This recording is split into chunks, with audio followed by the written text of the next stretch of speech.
अस्सलामुअलैकुम बच्चों, welcome back. जैसा कि आप तमाम जानते हैं कि इस वीडियो के पिछले हिस्से में पार्ट 1 में हम मेटाफेस के बारे में पढ़ रहे थे। अचानक स्टोरेज प्रॉब्लम हो जाने की वजह से वीडियो रुक गया था। वहीं से शुरू करते हैं सेकंड पार्ट में। मेटाफेज में हमने देखा कि दरमियानी हालत में क्या होता है, न्यूक्लियर मेम्ब्रेन कम्प्लीटली डिसअपीयर्स और जो क्रोमोज़ोम है, मेन जो फीचर है वो इस तरीके से क्रोमोज़ोम एक सेंट्रल लाइन में क्रोमैटिन फाइबर्स के लाई कर जाते हैं और इस तरीके से क्लियर डिस्टिंक्ट नज़र आते हैं। चलिए आते हैं नेक्स्ट एनाफेज की तरफ। माबाद हालत या anaphase. In anaphase centromere splits and thereby sister chromatids of each chromosome separate and they are pulled apart in opposite directions with the help of spindle fibers। अब यहाँ पर आपको एक नया अमल होगा। जो सेंट्रोमेयर्स होते हैं, ये जो है सेंट्रोमेयर है और ये एक सिस्टर क्रोमैटिड्स है, ऊपर के दो नीचे के दो होमोलॉगस है ना। तो यहाँ पर क्या होता है कि ये जो सेंट्रोमेयर है ये स्प्लिट हो जाता है दो में और स्पिंडल फाइबर्स के ज़रिए से ऊपर वाला पार्ट ऊपर के पोल की तरफ और नीचे वाला पार्ट यानी नीचे के सिस्टर क्रोमैटिड्स नीचे की तरफ और ऊपर की तरफ इस तरीके से स्प्लिट होना शुरू होते हैं। Separated sister chromatids are called as daughter chromosomes. अब इनको जो है दुख्तर क्रोमोसोम्स कहा जाता है। ये जो अलग अलग हो जाते हैं ऊपर और नीचे जो होते हैं, यानी उनकी कॉपी या वो दोनों अलहदा हो गए। उस वक्त एक खींचा गया क्रोमोसोम केले की तरह नज़र आता है। अगर आप उसकी फिगर एक्चुअल में देखेंगे तो it look like a banana. Chromosomes being pulled appear like bunch of bananas, जैसे कि बनाना यानी केलों का जो बंच होता है ना, उस तरीके से नज़र आता है। In this way each set of chromosome reached at two opposite poles of the set. और ये जो अलहदा किए हुए जो क्रोमोसोम्स का सेट है वो दो पोल्स के ऊपर जाकर जमा हो जाता है। एक ऊपर वाले जो है एक सेट की तरफ और एक नीचे वाले सेट की तरफ। समझ में आई बात? चलिए, इस तरीके से यहाँ पर भी आपको इस पिक्चर में भी क्लियर नज़र आएगा। क्रोमैटिन फाइबर्स जो है स्प्लिट होते हैं, टूटते हैं बीच में से धागे, और सिस्टर क्रोमैटिड्स जो उनसे जुड़े हुए हैं अपोजिट पोल की तरफ खींचे चले जाते हैं। एंड लास्ट फेज, आखिरी जो हालत है वो है टीलोफेज। इसमें क्या होता है देखिए, the chromosomes which are reached at opposite poles of the cells now start to decondense due to which they again become thread like and thin and invisible. अब यहाँ क्या होने लगता है, जो सिस्टर क्रोमैटिड्स जो है पोल्स कहाँ पर गए हैं, पोल्स की तरफ। यहाँ पर आपको नज़र आ रहा है ये पोल की तरफ यहाँ पर जो है चले गए हैं, दोनों पोल्स की तरफ। तो जाने के बाद ये फिर से डिकंडेंस होते हैं, यानी फिर से खुल जाते हैं और दो अलग अलग जगहों पर, और फिर से वो इनविजिबल हो जाते हैं, थ्रेड लाइक हो जाते हैं पहले की तरह, पुराने जैसे कि प्रोफेस शुरू होने से पहले वो जिस हालत में थे उस हालत में वापस आते हैं, लेकिन ये दो के सेट में। अब आपको एक ही सेल के अंदर दो अलग अलग सेट ऑफ क्रोमोसोम्स नज़र आएंगे। समझ में आई बात? उसके बाद न्यूक्लियर मेम्ब्रेन इज़ फॉर्म्ड। अब यहाँ पर उनके अतराफ में न्यूक्लियर मेम्ब्रेन या मरकज़वी झिल्ली तैयार होना शुरू हो जाती है।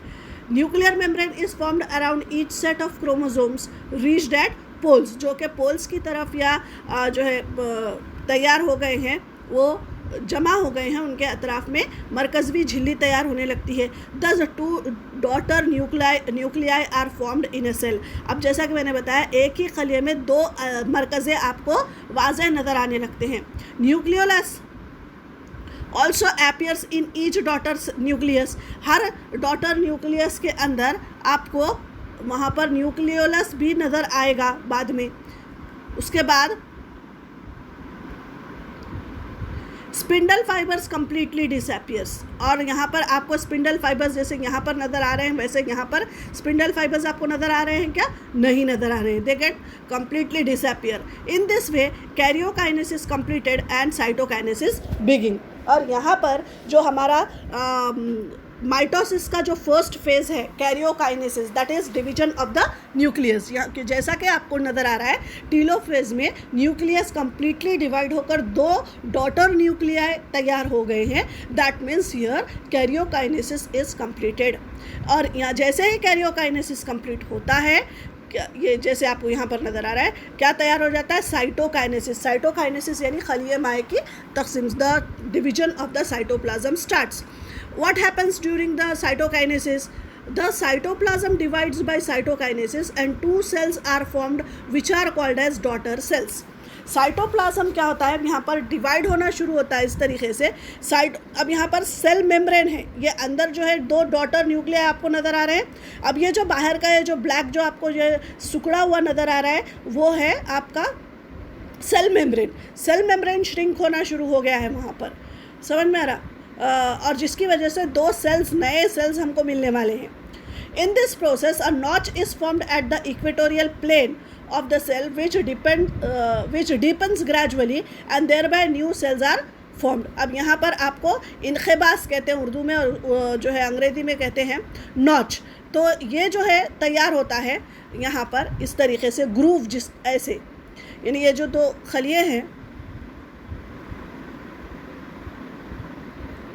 ये जो दो आपको जो है अलग अलग न्यूक्लियस नज़र आ रहे हैं, ये हमारा न्यूक्लियस ऐसे गोल होता है ना, लेकिन ये धीरे धीरे धीरे इस तरीके से अंदर की तरफ श्रिंक होना शुरू होता है. और फिर ये जो ग्रूव है या ये जो नॉच है, ये धीरे धीरे क्या होता है?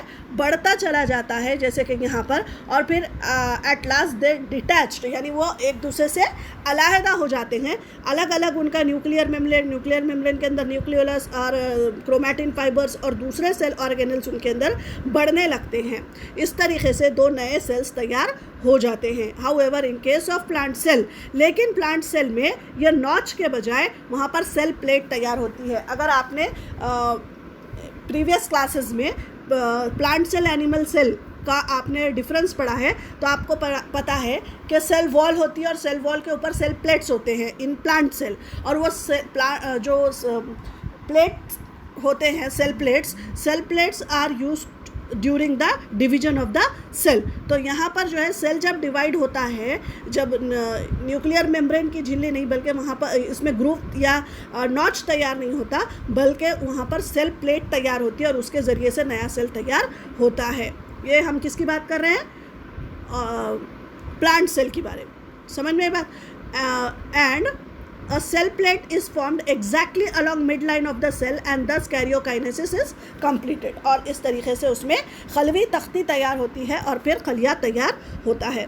Now mitosis is essential for growth of the body. हमने पहले भी पढ़ा हुआ है इम्पोर्टेंस में कि हमारे जिस्मानी ग्रोथ, जिस्मानी नशोनुमा के लिए माइटोसिस की बहुत ज़्यादा अहमियत है.